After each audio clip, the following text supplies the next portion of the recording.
Hello everyone, welcome to my channel. I am Neha Narang. तो आइए आज की क्लास स्टार्ट करते हैं। आज की क्लास में हम जानेंगे राग वृंदावनी सरंग का परिचय आरोह अवरोह पकड़ के साथ। तो इससे पहले अगर आपने मेरे चैनल को सब्सक्राइब नहीं किया है तो चैनल को जरूर सब्सक्राइब करें। तो आइए अपना लेक्चर स्टार्ट करते हैं। सबसे पहले बात करेंगे हम थाट की। कोई भी जो राग है वो थाट से उत्पन्न होता है, इसलिए थाट को जो है रागों का पिता कहा गया है। आपके कुल 10 थाट हैं, उन 10 थाटों से ही जो सभी राग जो है आपके उत्पन्न होते हैं। तो राग वृंदावनी सरंग जो है काफ़ी थाट से उत्पन्न हुआ है। देखो, काफ़ी थाट में क्या होता है, ग और नी स्वर कोमल लगते हैं, ठीक है।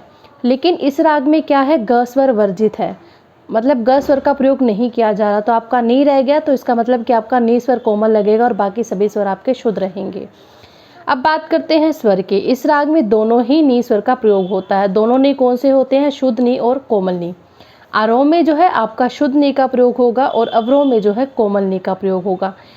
शुद्ध नी ऐसे लिखा जाता है, कोई चिन्ह नहीं होता, और कोमल नी के मतलब नी के नीचे जो है अंडरलाइन आती है, तब आपका कोमल नी स्वर कहलाता है, ठीक है। तो आरोह में शुद्ध नी, अवरोह में कोमल नी स्वर का प्रयोग होता है। अब बात करते हैं वर्जित स्वर की। वर्जित स्वर वो स्वर होता है जो राग में प्रयोग नहीं किया जाता। तो इस राग के आरोह और अवरोह में ग और ध स्वर जो है वर्जित रहेगा, मतलब ग और ध स्वर का जो है प्रयोग नहीं किया जाएगा। जाति, इस राग की जाति जो है ओढ़व ओढ़व है। ओढ़व का मतलब होता है जब आपके राग में 5 स्वरों का प्रयोग किया जाता है। आपके कुल 7 स्वर हैं, सारे गामा पाधा नी। तो गा और धा इसमें से 2 स्वर आपके चले गए जो प्रयोग नहीं किए जा रहे, तो आपके कितने स्वर रह गए, 5। तो 5 स्वरों का जब प्रयोग किया जाता है तो जाति ओढ़व होती है।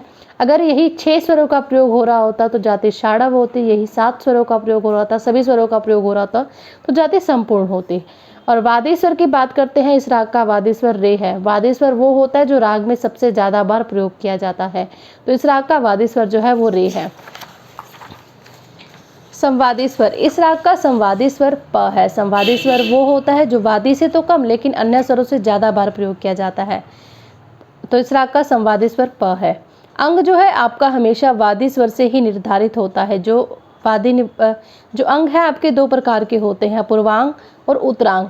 पूर्वांग अंग कौन सा होता है, सारे गामा पा में से अगर कोई स्वर वादी है तो आपका अंग पूर्वांग होगा, और यही मापा धा नि सा में से कोई स्वर आपका वादी है तो अंग जो है उत्तरांग होगा।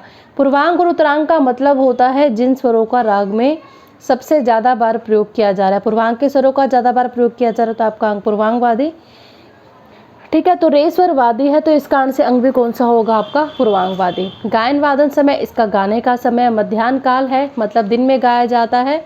और अगर एग्जैक्ट टाइम की बात करें तो ये दिन के 10 से 1 के बीच गाया जाता है।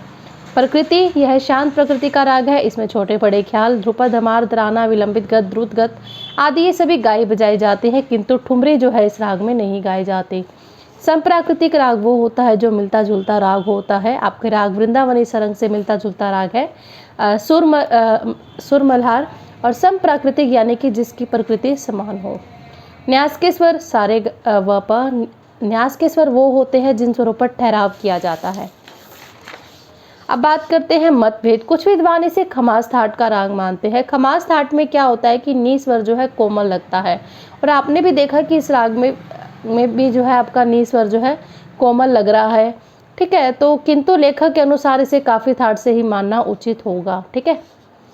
विशेषताएं, ऐसा माना जाता है कि उत्तर प्रदेश के लोकगीत के आधार पर इस राग की जो है रचना हुई है। इस राग का विस्तार तीनों ही सप्तक में करते हैं। सरंग के कई प्रकार होते हैं, जैसे शुद्ध सरंग, मियाँ की सरंग, वृंदावनी सरंग, जो हम राग पढ़ रहे हैं आपका वृंदावनी सरंग। साधारणतः लोग सरंग का अर्थ वृंदावनी सरंग से ही लेते हैं। नॉर्मली सीधा जब सरंग राग का बोल दिया जाता है कि सरंग राग, तो हम अपने आप से ये एग्ज्यूम हो जाता है कि ये राग वृंदावनी सरंग होगा। अब बात करते हैं आरोह अवरोह पकड़ की। इस राग का आरोह है नी सा रे मा पा नी सा, अवरोह सा नी पा मा रे सा। देखिए यहाँ पे शुद्ध नी का प्रयोग हो रहा है आरोह में। अवरोह में जो है कोमल नी का प्रयोग हो रहा है। कोमल नी में हम क्या करते हैं, नीचे अंडरलाइन लगा देते हैं, और शुद्ध नी के लिए हम किसी भी चिन्ह का प्रयोग नहीं करते।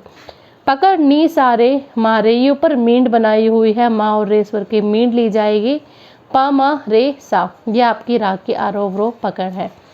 Thank you.